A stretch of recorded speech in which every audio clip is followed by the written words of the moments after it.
even know if it was bad refing. I just know that it was bad on our part. Go support your team. Go support band, cheerleaders. The auto mix inspired Michael Ball. It's the first time he's ever raised his hands on a yes. So that's pretty impressive. Scare that referee back. Let's talk a little football. Hello, everybody. Welcome to the Press Box. I am so glad you can join us. I'm Austin Reeves, and I'm going to get these great men here to introduce themselves because I do a terrible job of it. We're going to start over here. I'm Michael Best. Jim Rayburn. You know, I was thinking about doing the break. That's Michael Best. I'm Jim Rayburn. And I'm Randy Young. I wasn't going to do it at Jim. I figured I'd just at least keep it right here. Yeah, so. All right. Well, I just didn't want to mess this up this week. So, well, you know, before, as you were starting, I said, why don't he just let us introduce There we go. We messed it up for you. And we messed it up for you. That's so there you go. There we go. Now, one question before we start. Are we going to go in any kind of order? We're going to try. We do have an order. We have an order. It's just a suggestion list for We have me. a quorum, Okay. so it's all. We have an agenda. All in favor? Aye, let's roll. I second it. All right, We're first in favor, on the so. list is Colquitt County. They beat Lee County 48-27. Still a pretty close game. Randy, tell me what you know about that game and just kind of thoughts on the game. Well, I heard a couple of callers to some of the scoreboard shows after the games were over Friday night talking about the end of this game, and it was a very close game until the very, very end. In fact, Colquitt scored 3 touchdowns from what I heard. Yeah. In a very short period of time, the type of thing where they got a pick 6, and I think Lee County fumbled one, and they picked it up, and then Lee County kicked to them, and a kid busted a long run. Literally 20 points, they said, within 2.5 minutes. But clearly, 2 very talented teams, very evenly matched for the most part. And the big running back, Usman Chroma is the kid's name. Okay, you got it. Yeah, he is being touted as the top running back in the state of Georgia since Nick Chubb. Wow. And he's about 6'2", about 220. He's a sophomore, and he's a track guy. I mean, he's got the whole deal. He with Lee or Moulton? He's at Lee. And he was not supposed to play last week because of a high ankle sprain, but he played and ended up with 202 yards with a high ankle sprain. Their top receiver didn't play, so they did have some things working against them. But to go into Lee County, which is what Colquitt did, and win that game, regardless of the circumstances, pretty impressive. Yeah, I was looking at the stats and, balance for Colquitt County. About the same amount of yards rushing, same amount of yards passing. So really impressive win. Not that they need confidence, but a lot of success early is going to keep pushing that program. I want to watch the Colquitt-Valdosta game. Ooh. Yeah, that's going to be something else right there. Looking forward to that. Well, Michael, will you take my spot on Bulldog Radio? Man, I'd be honored to. I'd be honored to be back at the alma mater. All right. And I believe they've got open week. Is that right? Coming up? Now that I don't know. Anyway, a lot of open weeks this week. I know a lot of people are kind of getting ready for region. But let's talk Thomas County Central. You were 42-13 winners over Childs. Yep. Good win. You kind of one of those you expected to win, and you did. You came out and played well. I think that's what you want. Yeah, and this was a real good opportunity for a trap game. I mean, really, Childs has talent. They've got 2 offensive linemen that already committed to colleges, one FAMU and one Bethune-Cookman. Their quarterback's being courted by Liberty. He's 6'7". Running back is being he's already committed to Vandy, but he's been offered by Central Florida. A defensive lineman that's committed to Florida International. I mean, they've got athletes. And it was their first home game. And given the fact that we were coming off 3 games against Cairo Thomasville, Bainbridge, probably the most emotional games that we'll have this year against what we consider to be rivals, it was a good opportunity for a trap. And our guys took care of business. Sam Brown has another good night, 320 yards passing on 14 of 18, I believe. Tyler Floyd, 180 yards receiving, 3 touchdowns. We had a freshman, Trey Pringle, who had 2 touchdown pass receptions. And the defense, the starting defense, gave up 3 points. They've given up 17 points now, total, the starting defense has. We gave up a safety. Sam Brown slipped and fell in the end zone. They punted us down deep, and he slipped on a pass play, and then they scored a touchdown when the running clock was going against some of our reserves. But solid game, and right now, again, still playing at a pretty high level, and hopefully we can continue and get better as we go along. You also got open, yes, and then you play Godby. Yeah, and we need an open week. We've got some bangs and bruises. I mean, that's a tough stretch against 4 really physical teams, and Adam Hopkins, who is probably, arguably, our best offensive weapon, has not played since the beginning of the Bainbridge game. He dinged his shoulder up a little bit, got a deep bruise, did not play this past week, and hopefully he'll get rested a little bit. When he's in that lineup, we got a lot of options, and we need him healthy. And of course, the region schedule and all those Goliaths kind of staring down the road. So we need to get everybody healthy and get ready for Gobby. And I hope you'll give me a scouting report at some point on Gobby since you guys took care of it. I got it. Good deal. Don't worry. Yeah, All right. Solid win, Anything. pleased, and we get out of there with no big injuries or anything and continue to roll. Yeah, well, let's talk about that Cairo Godby game. Winners 31-12, and good game for the syrup makers, and just a shot of confidence for the makers. Yeah, it was a good game. It was good to get out and play and be able to get in a whole game. And again, kind of on the roll with that now. Didn't have to turn the lights off or anything. It went real smooth. Yeah. Of course, we did. We kind of had a planned little blackout and had everybody light up the stadium. That was fun. Yeah, that's cool. Did that. And but the impressive thing was that Braylon Robinson, he accounted for almost 300 yards of offense between running and passing, just really coming into his own. Our little running back, Amarian Burden, bless his heart, he just keeps getting dinged up. He hurt his shoulder a couple of weeks ago and was out. And then he came back this week and had about 80 yards, had a big 50-yard run for a touchdown, and then twisted his ankle.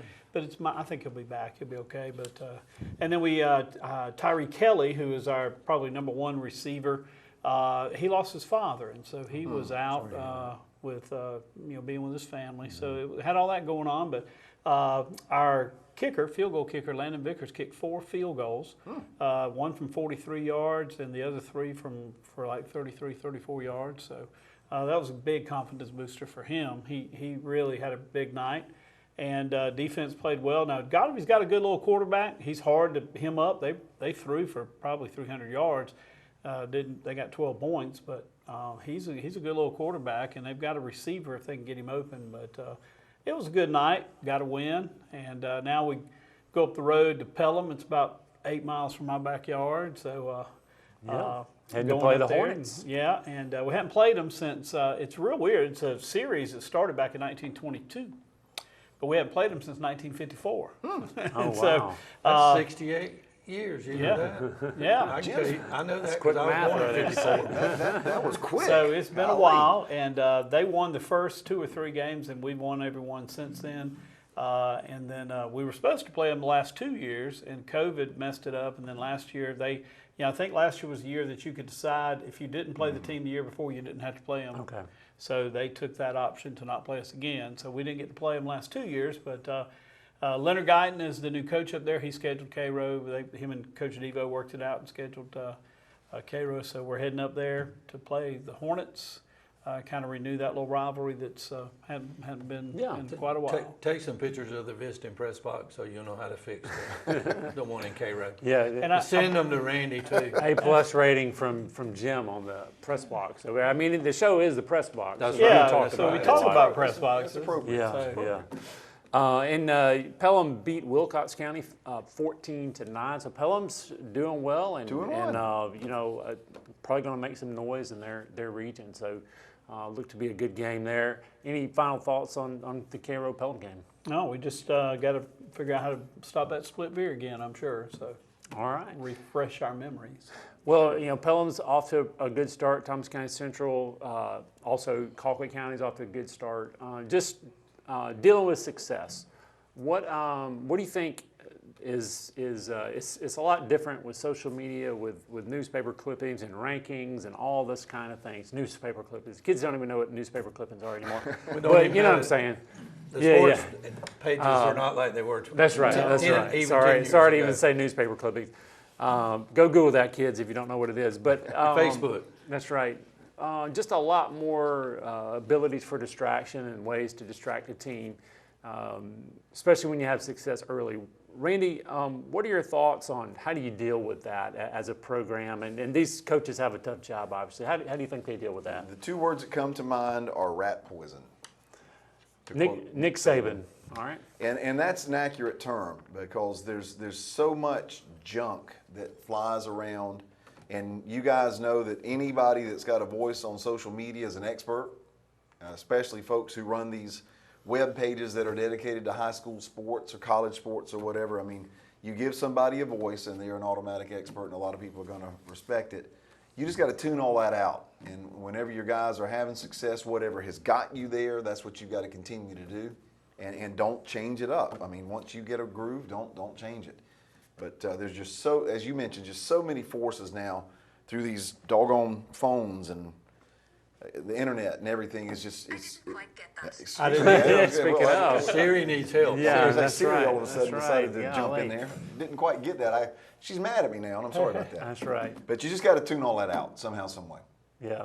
Michael, thoughts on that? I agree, and I think that it's going to get worse because of social media, and I think it's got to bring the unit of the team closer to that. Coaches got to do a good job of tuning out the noise, Yeah. because you're never as good as social media makes you Yes. seem, and you're never as bad as social right. media Exactly. makes That's you right. seem. And you got to understand that these are just people with an opinion. Yeah. And used to be they told it around the round table at the breakfast table somewhere in some restaurant, and it Yeah. didn't go any further than that. But now it's in everybody's home and everybody's pocket, and everybody sees it. And like you said, Shares it's it. like rat poison. Yep. It's, Yeah.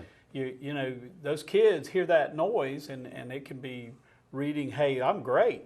We're great," and then they can also read, "Why am I playing this game? Because we're all terrible." Yeah. And yeah. so it's never as bad as it seems. It's never as good as it seems. And you got to get that team to focus in on we and us and just Yeah. stay together. Well, and I want to piggyback on top of that, and this goes back to something we were talking about before we started recording. Teams that are struggling, they definitely have to tune all that mess out Yeah, because, I mean, yeah. it is just like a tidal wave of negativity.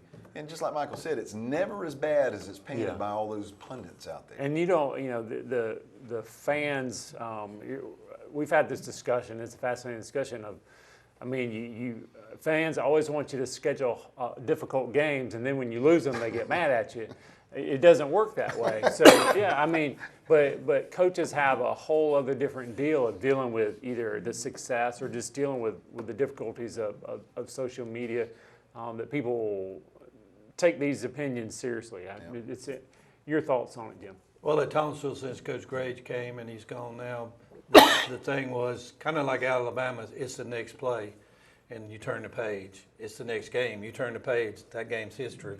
Next game up is the situation, And when you're not having success early, you do get that Facebook and that media distraction, but a good coach and a good friend of mine, Coach Mike Hodges, always said you lose more football games around a dinner table than you do anywhere else. Amen. Because parents, Yeah, can get. and now it's worse because now the society is me Yeah. and now. Yeah. It's not, hey, let's work hard to get there. It's why isn't my son Yeah. Right. the That's it. star? Right. And it's all about me. So, and you're talking about early season not success when you've got a schedule like Thomasville coming out against state championship team, Brooks County, most of them back. Then you play Thomas County Central, who's a lot bigger school than ours with a good senior class. And then you play Cairo, and it's a battle. Yeah. And then you got Bainbridge. Well, it doesn't get any easier for Thomasville. We got Yeah, Tiff you got County. Tiff now. I know they're struggling too, but they are a 6A school. And so it's tough. It's tough. Well, and too, that just underscores, I think, like not only your coach. I think a coach has to coach his players, but kind of interact with your parents and say, all right, guys, we've got to interact with social media in a positive way, or this can hurt our team. So anyway, just a lot more to deal with these days. But let's talk a little bit about that game. Thomasville lost to Bainbridge 31-7. You didn't have to say that. You got said we lost. you got lost. I think a great opportunity versus Tift coming up though. Well, I like what I see from this We team. can talk about the Bainbridge. We were down 3-0 at half. Come out second play from scrimmage, goes 79 yards, score at 7-3 Thomasville. Their next series, we got a pick six, nothing but green grass, and we drop it. It's supposed to be 14-7, and from that, then the next series we get a punt block, and the game just unfolds in a hurry. They get a pick six, and I mean, it was just when you're playing with young kids. That's and gonna we got happen. a good senior class. Everybody said, "Well, we got so many seniors," but these seniors were in the background last year, and a lot of them have not. They've played, but not played in the situation they're in. And then you got a freshman quarterback, you got sophomore running backs, You know, Yeah, it's and gonna freshman happen running that way backs. sometimes, yeah. And you got one wide receiver that's a senior. Well, you got two wide receivers that are seniors, but that freshman quarterback's having a hard time getting it to Sure. him. And Bainbridge is no slouch. And if you give them they're to me they're front runners. And when they got out front, we don't catch them. Last year we put them down, and they quit, and that's what we felt like was fixing to happen. But we dropped the ball, and you know, tough game, tough schedule. We're 1-3, fixing to play Tift County, but thank God we don't have an open week this week. Thank God we got one next week because we're beat up and banged up right now ourselves. Yeah, and Tift hasn't had much success early, but they are a bigger school. I think it's going to be a fun matchup to watch these two teams. They got a wide receiver that is a lot like our Charlie Thomas that's on Georgia Tech now. He plays everywhere, runs kicks back. He's a great wide receiver. He's number 2, just like Charlie was at Thomasville. And so you really got to watch for him. They got a lot of speed, but they hadn't put it together. But their early season schedule has not been the easiest either. They've had a tough schedule to start with. All right. Well, when I heard that score at halftime, I said, "Look at us, 3-0." Yeah. That's exactly what he said. Yeah, Bulldog. exactly. Well, the last I heard it was 7-3, and Yeah. we heard the final score coming home, but it sounded like you guys are right in it there. We were in it, and we felt like we were better than them, but we just didn't. You never know with you never know with youth and experience what's going to affect them at the time. Right. Yeah, and I think it's going to be a fun game between Cairo and Bainbridge. That game. Cairo should beat Bainbridge by kind of coming up, so it'll be interesting on that one in region play. But let's talk about Mitchell County. They lost to Brooks. Speaking of good team, Brooks there. They've got open week, and then they'll be playing Early County as region play starts. I wouldn't have wanted to play Brooks after they got beat by Cook. Yeah, And Early County has Early County is where they're supposed to be. They're a single A school, and they're having great success. They got most of the kids back from last year, and they're playing real well. And I think Brooks has. Who do they play? They play Bainbridge, I think. That's Yeah, right. they got This pretty week? good That's right. That'd be a good game. Yep. Yeah. If it's in Brooks, they'll have a hard time in the Rat Palace. Yeah, Brooks plays really well at home. So, also That's such a good rounding name. up. Yeah, I know. Such a good It is a good name. Wrapping up the high school portion, got Brookwood lost to Stratford, 42-20. They got an open week, and then John Millage coming in. John Millage has won 3 state titles in a row, so they will have their hands full. But looking Same for that challenge. classification. They're in the same classification. Yes, yeah. A lot of teams moved up, but Stratford is a classification up, but John Millage is not. So interesting there, but looking forward to seeing that challenge from Brookwood. And we're looking forward to seeing you come back with us for the college edition of the Press Box.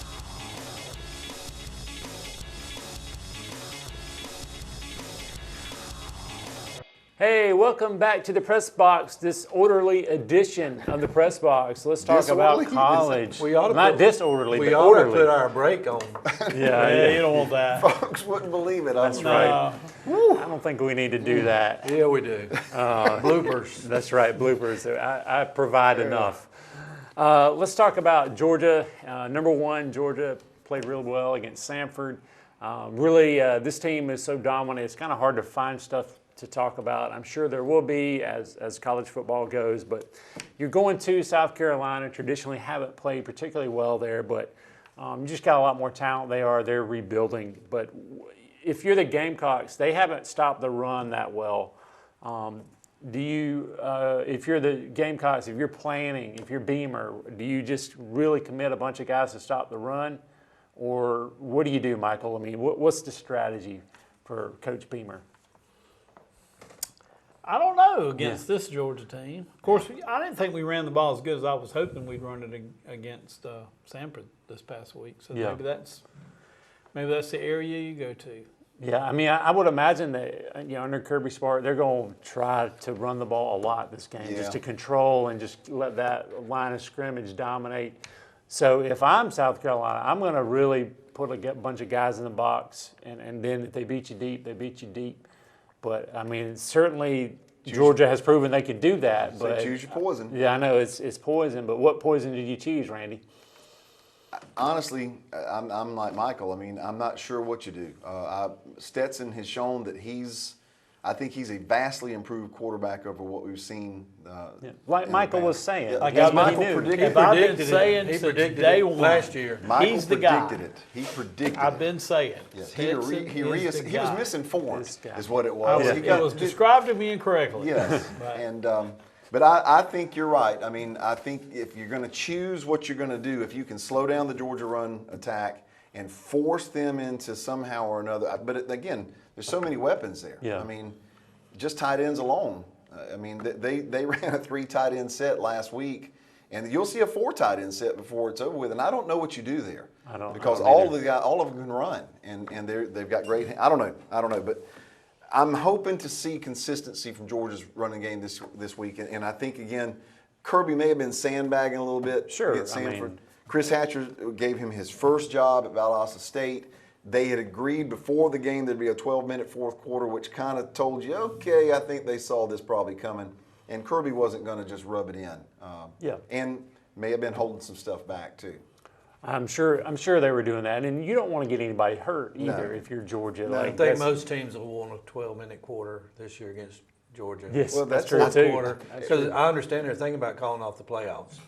Oh, No, makes sense. I don't see that. Just happening. giving it to Georgia. No, 'cause that's there's not. nobody close to Make Georgia. us earn it. All right. That's not going to happen. But right now, and I do agree, though, with the sentiment of the panel that Georgia's playing really, really well. And Yeah. as long as they can keep those guys healthy. Of course, they lost A.D. Mitchell, it looks like, for a little while with a high ankle sprain. But just show up and play. And that's a tough place to play in, too. Is it night or day? It's a day. It's a nooner. kickoff. Nooner where y'all be. That helps. Yeah, Yeah, it helps. it is. They're tougher at night.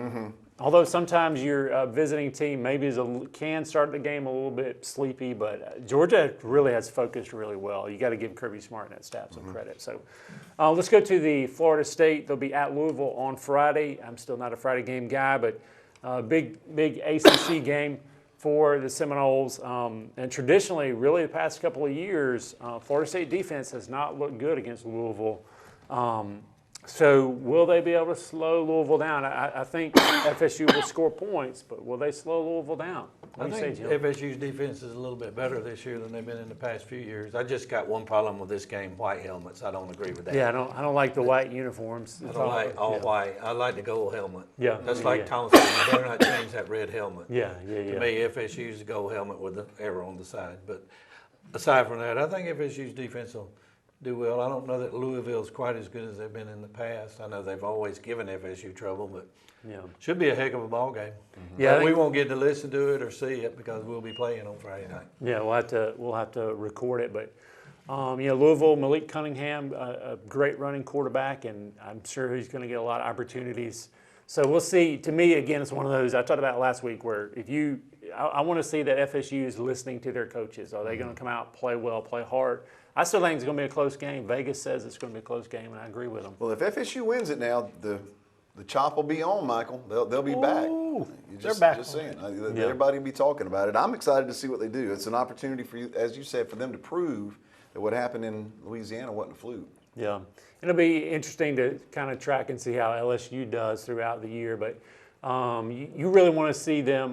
You really want to see Florida State come out, play well. I want to see Jordan Travis continue his success of climbing in the pocket and looking to pass instead of looking to throw. So, can they build off those positives? But still, they're going to have a lot of close games, guys. They just don't have a ton of That's talent. okay, to pull though. away. That's okay. Yep. That's fine. That's how you build character. That's right. You got to learn how to win somehow. Got to learn how to win. I don't see it on this list, but I got to mention Jim's Longhorns. Yep. It's probably in yes, no. Okay, but still, Yeah. there was one Great game. person who sat here last week that told you it was going to be a close football Don't game. do the downward horn. No, that's 15 You yards. can't do that.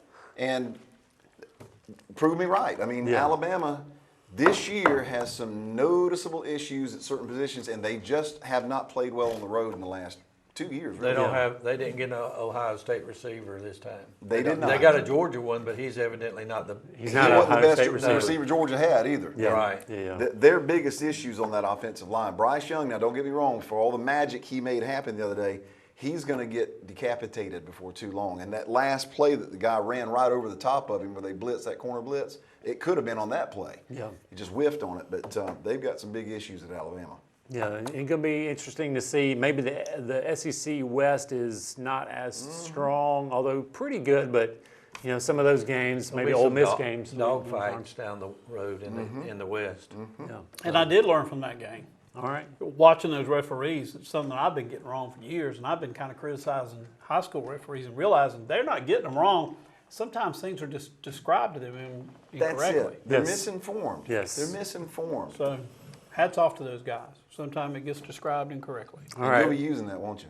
That's Every right. night. Every Friday You night. don't think Friday that'll night. get you in trouble with the referee? Well, it probably will. I mean, I'm waiting for Mike Gammon to come through that door any minute. But and choke saying slam they're me again. misinformed is taking the blame off of them. You're Off not of them. blaming them. You're just Yeah. saying, hey, the information It was they had described to them incorrectly. was I've not always correct. said when the zebras get together, they're messing up And because they're talking and they're getting Yeah. more confused. it's a misinformation campaign. That's all it is. Could be. All right. Well, no misinformation now. We got yes, no. Let's go. Although I guess we were misinformed about Bama. So here. We kind of talked about this, Randy, but Bama will have several more close games this year during the regular season. Yes, no Yeah, question Randy's about on that. Michael, you say no? Saban's going to get them right, and they're going to roll. All right. I say yes. I'd say yes. All right. I think they'll wind up winning them, but it's going to be tight. Yep. Yeah, they're definitely the favorites over in the West. But all right, Jim, this is for you. Everybody likes to talk about, not you, Jim.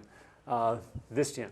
The real Jim. Everybody likes to talk about, Texas is back, Miami's back, FSU's back. So here we go. Texas is more back than Miami right now.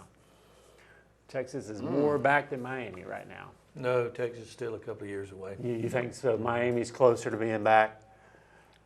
What do you say, Randy?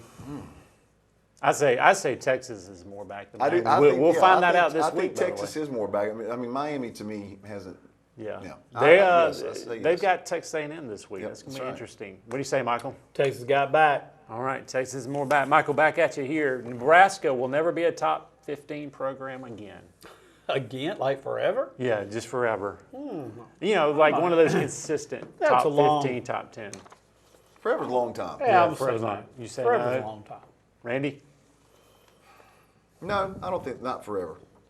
They still got a lot of money under that program. That is true. That is a very good point. Nebraska will never be a top 15 program again, Jim. The problem with Nebraska is they left the Big 12 and went to the Big 10, and their recruiting area was Texas. Like Yeah, most that's true.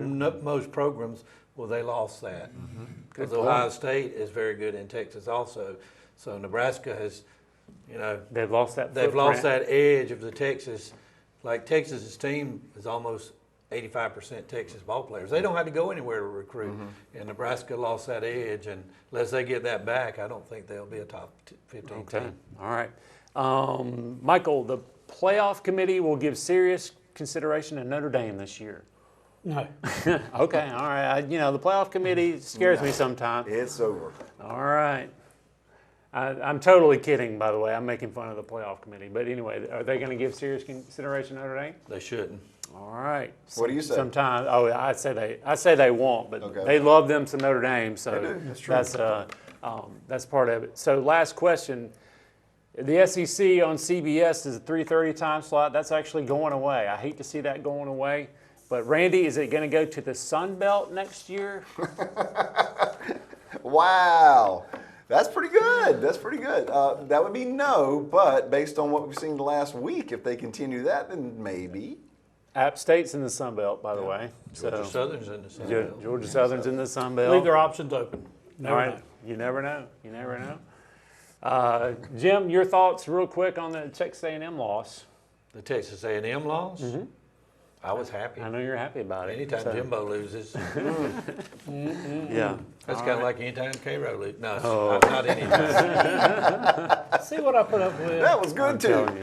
All right. Yeah. Well, that's just a shocking loss, but I do think Texas A&M will turn around, and I think they'll beat Miami. They're the here. best team money can buy.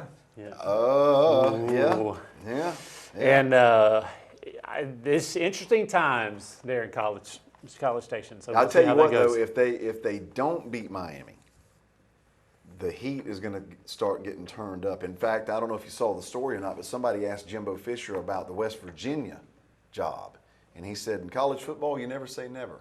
Yeah. And he said that the week yeah. before the doggone game against App State. So, I don't know that things are very stable there. Well, hopefully we will do better than Texas A&M did against App State. We'll see you next week on the Press Box.